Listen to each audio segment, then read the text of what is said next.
Sindroma nefrotike të fëmijët është një çrregullim i veshkave që shkakton humbje të tepërt të proteinave në urinë. Doktoresha nefrologe Valbona Nushi Stavileci në emisionin Med Plus ka pohuar se kjo sindrom kryesisht lajmërohet te mosha 2 deri në 5 vjeç.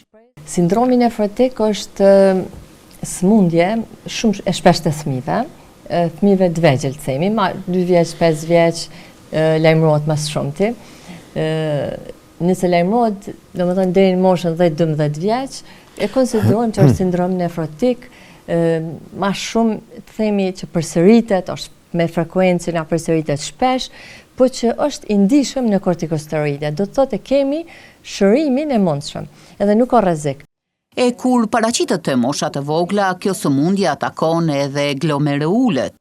Te moshat e vogla, sindromi nefrotik paraqitet që thash më shpesh edhe përsëritet. Është sëmundje që atakon glomerulet.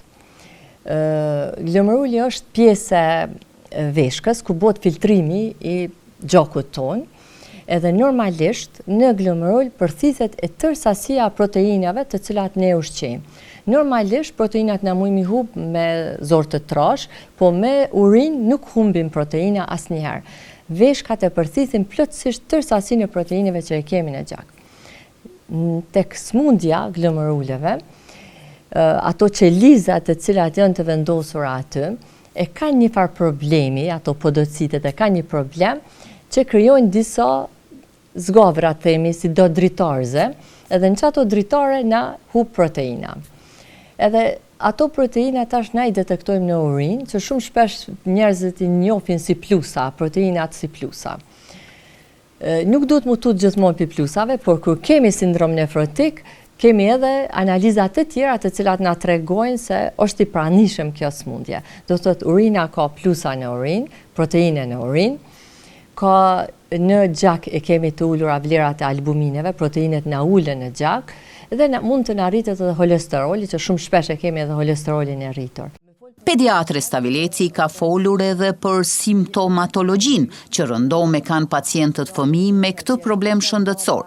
Simptomatologjia të fëmija është ndoshta pas një lajmërohet, ndoshta pas ndaj trigger e ka, ndaj ftofje, ndaj barkçitje, një gjendje gripoze të fëmijët, edhe fillon fëmia të ajet shumë. Domethënë urinon më pak edhe ajet. Ajetja i përfshin tan trupin. Te djemtë sidomos o karakteristikë se edhe skrotumi ajet shumë. Ftyra, syt, bën vaki dhe mshilën krejt syt qatë shumë që ajet fëmija. Në këto raste, trajtim ka, fatmirësisht, kemi trajtim, edhe me qenë me fatë sëmundja, me pas ndjeshmëri në kortikosteroide, bëhet trajtimi, jepen barnat, është protokolli të cilin e zbatojmë edhe një në Kosovë protokollin e barë botënor, 6 javë jepen çdo ditë kortikosteroide, 6 javë një ditë po një ditë jo, edhe me këta përfundon trajtimi.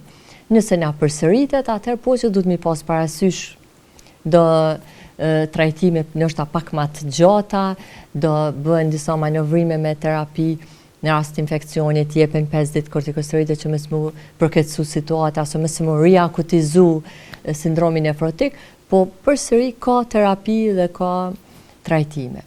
Referuar doktoreshës, kjo sindrom nëse paraqitet pas moshës 12 vjeç, atëherë situata është shumë më serioze. Nëse kemi mas moshës 12 vjeç, atëherë gjithmonë duhet mi konsideru shumë serioze. Se atëherë presim që sindromi nefrotik me pas natyrë pak më të rëndë. Për rastet me epizode të përsëritura ose rezistencë ndaj steroideve, nefrologja Stavileci ka një tjetër sqarim.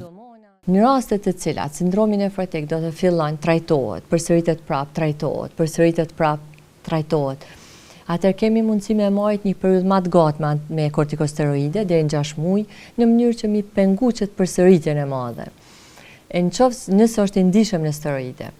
Po disa raste të fëmijëve ka njerë na ndodh që përsëritja qaq shumë, sa që fillon të na lajmëron simptomet e barnave, themi na, lajmërohet kushingu për shkak të përdorimit shumë të madh steroideve.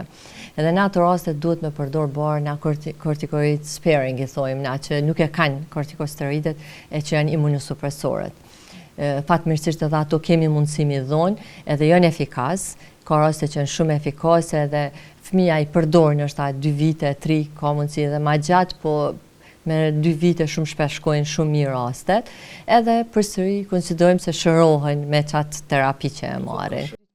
Sindroma nefrotike është një gjendje kronike që kërkon menaxhim të kujdesshëm dhe afatgjat, me trajtimin e duhur dhe monitorimin e rregullt. Shumica e fëmijëve bëjnë një jetë normale, ndërsa bashkëpunimi i ngushtë me ekipin mjekësor, edukimi prindërve dhe vëmendja ndaj shenjave të para janë thelbësore për të minimizuar komplikacionet dhe për të siguruar rezultate sa më të mira për fëmijën.